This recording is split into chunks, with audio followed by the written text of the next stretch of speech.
when we use energy efficiently, we make the country more competitive. We are the second most attractive renewable energy investment destination globally. Advance tayo sa buong mundo dyan.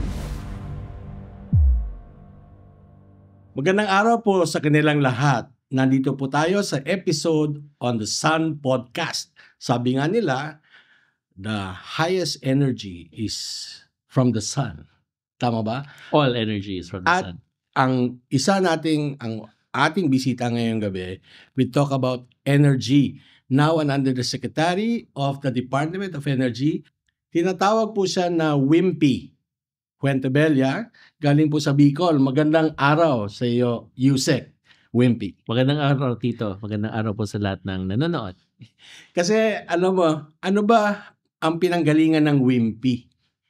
Comic strip po. Comic strip? Yes. Sa mga nakakatanda, ang natatandaan nila ay Popeye.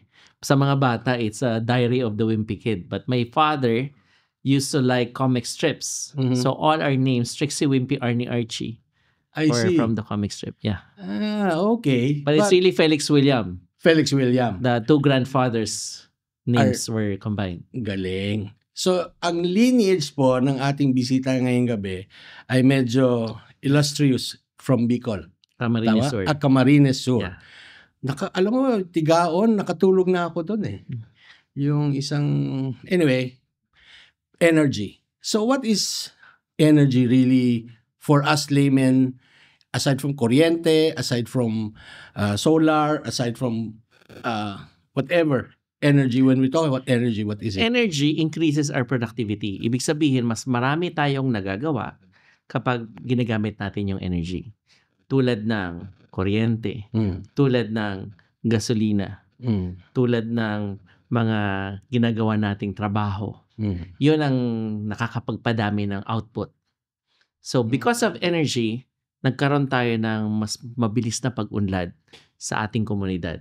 At kaya magandang binibigyan ng access yung mga karaniwang tao. Kasi ang formula natin, bato piso, balik 4. Ibig sabihin, pag kinoryentehan namin yung isang komunidad, yung ekonomiya at nababalik nila sa bansa ay 4 times nung ginastos natin. So, ibig sabihin, pag madilim, ay medyo mababa.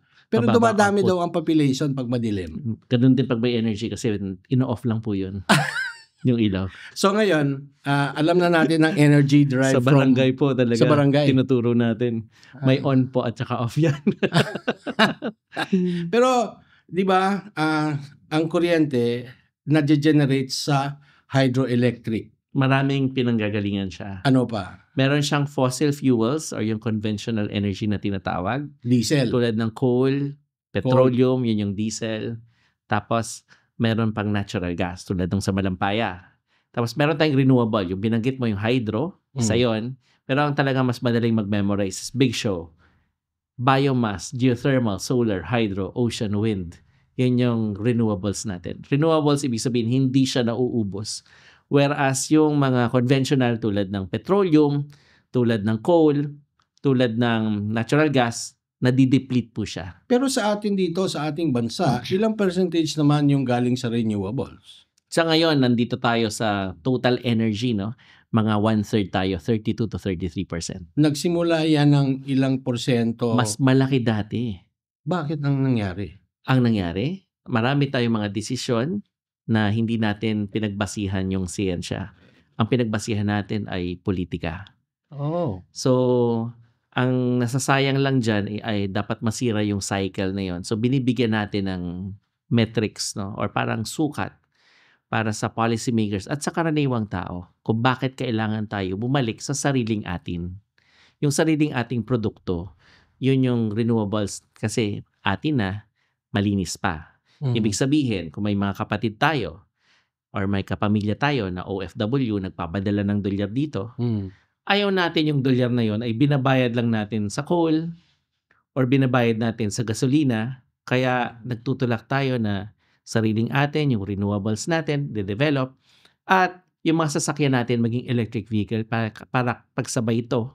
Electric vehicle. Para nababawasan yung paglabas ng dolyar natin. Ibig sabihin ay gumagamit ka ng electric vehicle? Opo. So, ang sinasabi Yung mo, motor ko, electric motorcycle. hindi ko na tatanungin ko anong brand. Wag na po. Kasi hindi naman sila sponsor. Actually, walang sponsor itong program na ito. Publiko ito na serbisyo. No, babalik tayo doon. Sabi mo na bumagsak ang gamit natin sa renewable because of politics, no? Well, because of politics, and at the same time, I think there was a moment in time where we lost our identity. Identity. Yeah, because first and foremost, the Department of Energy, which was a ministry before, was created to address a crisis. It was the oil crisis during your time, Yes. 70s. Up to now. Yeah, and then when the ministry was created, it was further downgraded after EDSA 1 to an Office of Energy Affairs. And then we faced another crisis, the power crisis, Right. in the late 80s and early 90s. Okay. That's why the Department of Energy was reborn. It's basically created to address the crisis. But now that we don't have that crisis, we are preparing the country to avoid any crisis and to make it more resilient. Kumbaga, hindi tayo basta-basta ma-hostage ng ibang bansa tulad ng pag may nangyari sa Ukraine, sa Russia, may nangyari sa mga kapitbahay ng Israel, mas resilient tayo. Hindi tayo basta-basta titiklop dahil may nangyari sa labas, dahil may dinidevelop tayong sariling source natin. Pero di ba nagsilbi ka sa Department of Energy even before this present administration? Yes. Tama ba? So, ibig sabihin, na-retain ka because you're in the same wavelength as the previous and now that's present administration. Parang magkatugma sila pagdating sa energy. Wala silang pinag-awayan. Walang... Ang maganda sa present administration, kung ano yung sinabi ng Santo Papa, yun din sinasabi ni Presidente. So, it makes our job easier. Okay. Na pag sinabi natin, we go towards clean energy that is affordable and accessible, mas dumadali trabaho natin. Kasi yung konsensya natin, at the same time, yung trabaho natin, yung direction iisa. Okay. At yun din ang naging direksyon ng nakarang administrasyon. At gusto natin, yun ang dapat patuloy na direksyon sa mga susunod pa.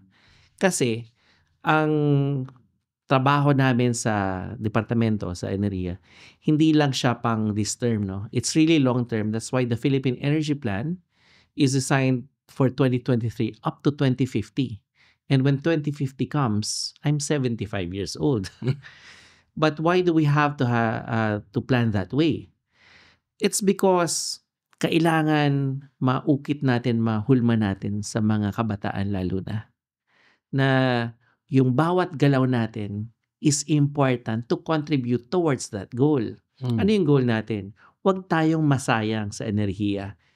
Kasi part ito ng competition. When we use energy efficiently, we make the country more competitive. Okay. Isa pa, maraming aspeto sa enerhiya that affects all the other sustainable development goals or yung iba't ibang sektor. Tulad ng, does energy affect health? Of course. How? Does energy affect education? Of course. How? Kasi pag wala tayong kuryente, paano yung dialysis machine? Paano mag-oopera? Paano yung mga birthing centers na walang kuryente? Paano sila manganganak na mas safe? Paano natin sila proteksyonan?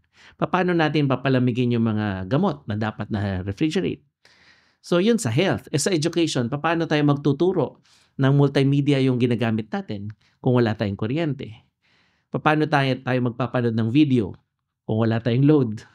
Pero So, yung marami DOE talagang gamit siya. policy making. It's policy making, but it's very important because sa policy, para tayong paulit-ulit at nangungulit na nagtuturo. And ang maganda pa niyan, kung makumbinsi natin na gamitin ng taong bayan, barangay, hanggang sa international community at yung mga leader natin, yung sukatan o yung batayan o yung compass, parang ruler, mas magkakaroon tayo ng hindi pa ikot-ikot na pagbiyahe, kundi meron tayong patutunguhan at meron tayong mga paraan kung paano tayo aabot doon na para tayong naka-Waze, para tayong naka-Google Maps. Pero Yusek, di ba, hindi naman devolve ang DOE. So, paano yung mga ganitong mga programa ng gobyerno natin nakakarating sa mga probinsya, sa mga barangay, sa mga sityo? Yung meron tayong tinatawag na Local Government Energy Code. LGU Energy Code. Ito isang polisiya kung saan lahat ng energy plans ay pinapasok sa dalawa kasing plano sa LGU. Okay. Yung isa spatial plan or called the Comprehensive Land Use Plan. Ito yung nagpaplano o nagbibigay ng plano and answers the question where. So where are the schools? Where are the residential areas, commercial areas? Ito naman yung ipapasok natin. Nasaan yung energy facilities? Nasaan yung source natin ng natural gas? Nasaan yung source natin ng hydro power? Nasaan yung source natin ng wind power, yung geothermal? Nasaan yung mga wire dumadaan? Saan yung mga gasolinahan, depots natin? So that's the Comprehensive Land Use Plan na ipapasok natin yung energy facilities natin right now and where we want to go in the future.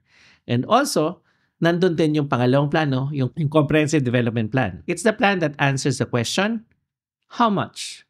So, ano yung gagastusin natin? Ano yung income natin from all the energy projects and programs that we're implementing? You measure that? We have to place that in those plans because the Comprehensive Land Use Plan is a long-term plan whereas the CDP is a year-to-year plan. Oo, tama. So, lahat yun, pinapasok natin para nabibigyan ng tool yung Local Development Council, yung local chief executive at yung mga staff niya kung paano ma-maximize, ma-optimize yung resources ng isang local government unit. But how much energy are you able to spend for the monitoring of these programs?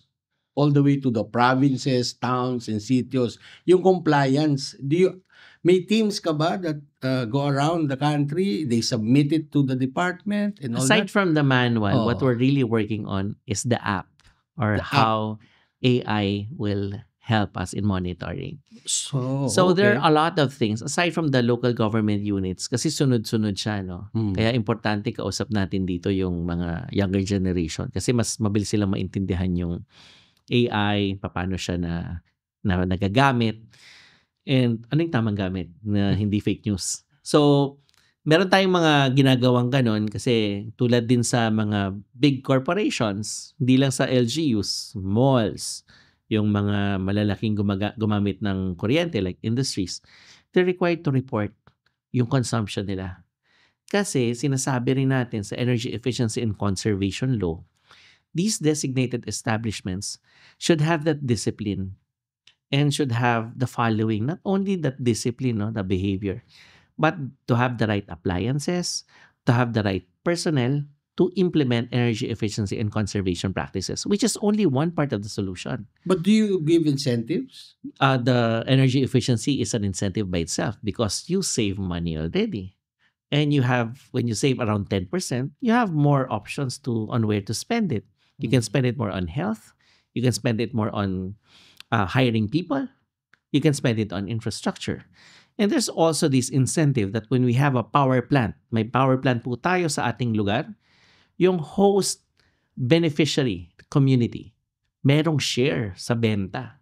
1 centavo per kilowatt hour sale. Wow, ang dami pala namin So, doon sa Misamis Oriental. Sa Batangas, Oo. ang pinakamalaki. Ang pinakamalaki. Yes. Kasi nandun yung mga power plants natin. Bataan, madami din. So, meron share yung barangay, yung munisipyo, at yung distribution utility tulad ng Meralco, tulad ng electric cooperative na nagpapatakbo doon. Malaki yung share for electrification. So, malaki ang income. Kaya nga sabi natin sa LGU Energy Code, nandun yung CDP, makikwenta nila. Kung magtayo tayo ng ganitong planta at ang estimate ay bawat taon ito ay nabibenta, gross sales, meron tayong share. 1 centavo per kilowatt hour. So yun, ang Dami. nagiging incentive. Ang tanong ko meron pa ngayon, siyang national wealth share. Ang ganon. meron ba? Yes. Malaki rin pala, no? Ang ano doon At is... malaki yung binibuy sa energy, ha? Kaya sinasabi, mahal daw energy sa Pilipinas. Mahal kasi tinatax. Bakit? Kailangan natin ng pera. But we're trying to study also and present to the Department of Finance what are other options. Because, of course, the DOF has this mandate. May trabaho sila na kailangan, kung ito yung budget natin para sa susunod na taon, yung kikitain natin bawat araw, i-divide mo by 365 kasi dapat yun ang kikitain. Saan mo kukunin yun? So, pwede kasi mas lumaki yung kita natin pag binabaan natin yung taxes, pwede rin pag tinaasan yung taxes. So, depende yan sa mga tinatakbo nating mga numbers and simulations. So ngayon, nabanggit mo yung Malampaya. Ano ba talagang totoo yan? Sabi nila wala na daw laman yan, di ba? Tapos may balita na kaya lang binili ni Mr. Ganyan ay para lang ibebenta lang yung mga equipment o kung ano pa. Ano ba talaga yung totoong status na Malampaya na yan? Una sa lahat, yung Malampaya na discover nung late 1990s. Okay. And then nagkapirmahan nung mga 1990s as nagkaroon ng production nung 2000s.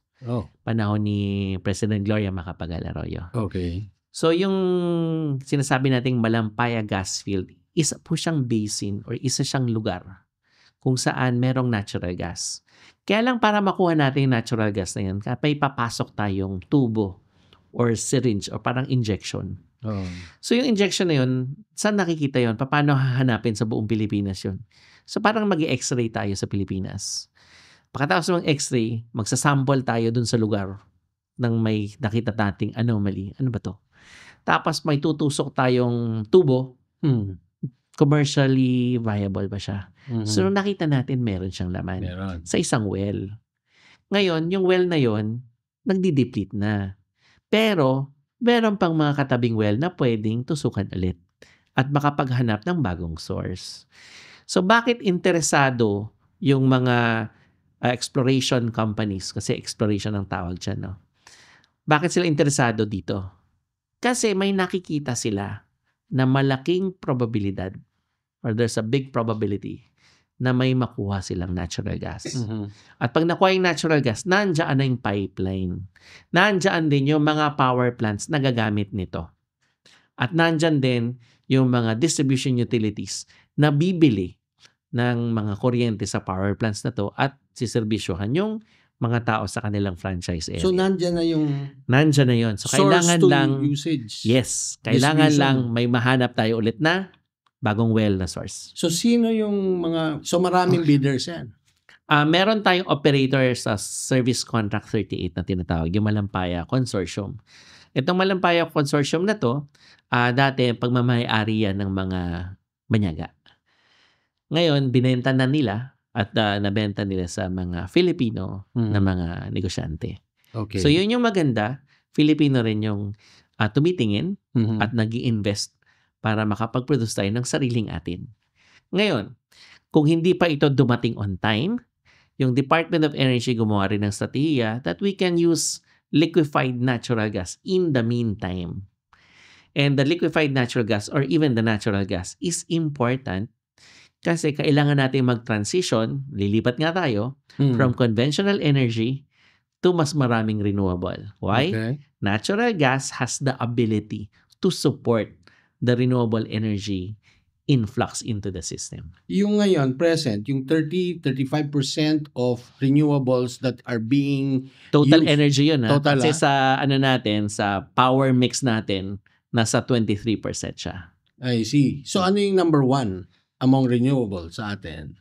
Number one, hydro. Hydro. Tapos geothermal, yes. And then geothermal. Yes, pero ang mga humahabol ngayon kasi madaling gawin, solar tsaka wind. Bumababa din yung presyo nila. Pero yung wind, isang lugar lang yan, di ba? Hindi. Actually, yung offshore wind natin, kasi naghahanap nga tayo. Offshore wind? Yung offshore wind potential natin, yung wind power na ilalagay natin sa offshore, sa dagat, is 7 times over what we need, yung potential. Ibig sabihin, kung 100 ang requirement ng Pilipinas para sa kuryente, ang mapoproduce ng offshore wind is 700. So, pwede pa tayo magbenta sa labas. Kaya lang mahal pa yung offshore wind technology. Saan mo ilalagay yun? Sa Spratlys? It's all over the country. Oh. Meron tayong area sa San Miguel Bay, sa amin, sa may Camarines Sur, Camarines Norte. Meron tayong area sa may Zambales. Meron tayong area between Batangas and Mindoro. Meron tayong sa palibot ng Panay, sa bandang Cebu. It's all over. Anong makukuha ng mga investors if they invest on, siyempre mag-a-apply sila sa DOE, di ba? Tama ba? Yung Department of Energy nag-endorse ng kanilang project sa Energy Regulatory Commission. Tapos kukuha sila ng permit sa iba't ibang ahensya. Buti na lang meron tayong Energy Virtual One-Stop Shop, which is an app that enables the developer or the applicant to monitor their application even if they're in Singapore, in Japan, in Europe, in America. So they can monitor that. So online. App na rin siya? Yes. We have that Republic Act 11234, the Energy Virtual One-Stop Shop Act. Wow. Yeah. And advanced tayo sa buong mundo dyan. Buong mundo? Tinitingnan nila. Kasi yung Pilipinas ngayon, according to Bloomberg NEF, we are the second most attractive renewable energy investment destination globally. I see. So, nowhere to go but down. So, ano yung tinitingnan nila?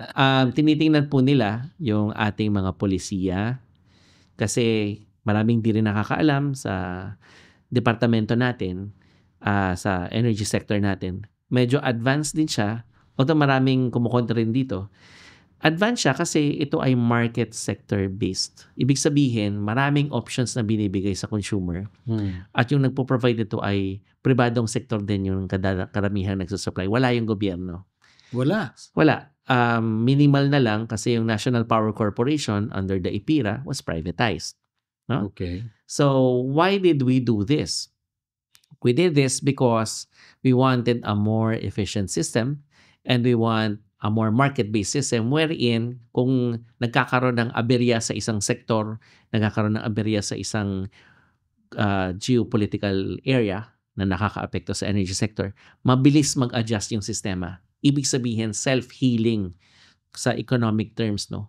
Kung nagmamahal yung gasolina, nagko-convert tayo to electric vehicle, yung nagiging ano natin, or yung behavior natin is, imbis na sasakay tayo, naglalakad. Kasi walang subsidiya. Kasi pag nagsasubsidy ka, may pinagkukunan ka pa din. Okay. So, pwedeng pagkunan mo is taxpayers' money. So, minsan ang tanong ng taga Mindanao, bakit kami magbabayad para sa kuryente ng taga Luzon? So, users pay ang sistema natin. So, users pay tayo, true cost ang tinatawag. It also gives us that discipline. Kasi kung libre kuryente ko, tulad nung sa anak ko, libre siya kasi ako yung nagbabayad, di ba? Hindi niya sinasara yung ilaw pag hindi niya ginagamit. Pero pag ikaw mismo yung nagbabayad, sasara mo. So, it basically disciplines us through this system. So, ganun din, kung kapitbahay natin ay nagnanakaw ng kuryente, dapat sabihin natin na nagnanakaw siya. Kasi kung hindi, tayo ang nag-aambag para bayaran natin kuryente niya through the system's loss. Bakit ganun? Parang kaunti lang nakakaalam sa pagdating sa ganyan. Kasi ang nalalaman ng mga tao is mahal ang kuryente, mga ganon, kontrolado yan ng mga banyaga, yung NGCP, mga ganyan yung mga nababalitaan natin. So, ano sa tingin mo ang rason bakit ganon ang parang maraming negative? Maraming negative kasi entertaining yung negative. Entertaining? Para sa Pilipino. Pero ang sinasabi naman natin, mas entertaining dapat yung solusyon. Okay. So, dapat dun tayo nakatutok, lalo-lalo na sa mga kabataan. Tutok tayo sa solusyon. Talagang kailangan natin, we have that grit, no? Kasi hindi siya basta-basta madaling gawin. And we should be inspired by the likes of the youth during the time of Jose Rizal, the youth during the time of Vinsons, the youth during the time of Kang Dion. Kasi ito yung mga tao na nagsasabing, magaling pala Pilipino, no? Even yung mga banyaga, nabibilib. So, hindi lang tayo magaling sa pagkanta, hindi lang tayo magaling sa sayaw, sa entertainment industry, magaling tayo sa health, magaling tayo dapat sa energy sector, kasi meron tayong mga pagkakataon na ganito. Magaling tayo sa iba't ibang aspeto. Kung doon tayo nakatutok at hindi, sabi nung isang pamangkin ko Mom, why is it that in the Philippines, every day somebody dies? It's because those are the headlines. But nakatira siya sa Singapore at that time. So sinasabi natin, we focus on the solutions and we focus on stories that will give especially the younger generation, that inspiration to make a better Philippines from what it is now to how they want to turn it over to the next generation. So narinig po natin ang ating Undersecretary of Energy of the Department of Energy na kailangan natin ng ating energy ay positive. Na kung minsan, ano lang yan look the other way. If merong chismoso dyan na puro balita na hindi naman maganda, kung minsan hindi pa nga totoo, matuto tayong tumingin sa totoo at positibo. Yeah, let's be hopeful. Yes. Let's have faith. And let's not be afraid to implement with all the love that we have. So narinig po natin, magaling ang Pilipino. Malaki ang Pilipinas, hindi ho maliit. 'Di ba? Tapos number 2 tayo na hinahangaan ng mga banyaga with regards to our the renewable energy investment destination. Yeah. So, narinig po natin according yan. to Bloomberg NEF, hindi po tayo nagsabi na. Hindi tayo nagsabi. Yeah. So ngayon, tayo mismo, we should learn to appreciate ourselves more, bring out the positive energy among each other, assist each other, and kahit hindi ikaw ay nagbabayad ng kuryente sa bahay mo, matuto ka na hindi mo siya patayin. Isara mo yung not be wasteful. Not be wasteful. Yeah. 'Di ba? Tapos ang ikikwento natin sa mga anak natin, positive. Positive. Yes. So marami pong salamat sa inyong paunlak na invitation Thank sa you, Tito, amin. for the positive energy. Medyo technical, pero sa lahat ng bagay, ang Pilipino napakagaling. Maraming salamat sa iyo, Wimpy.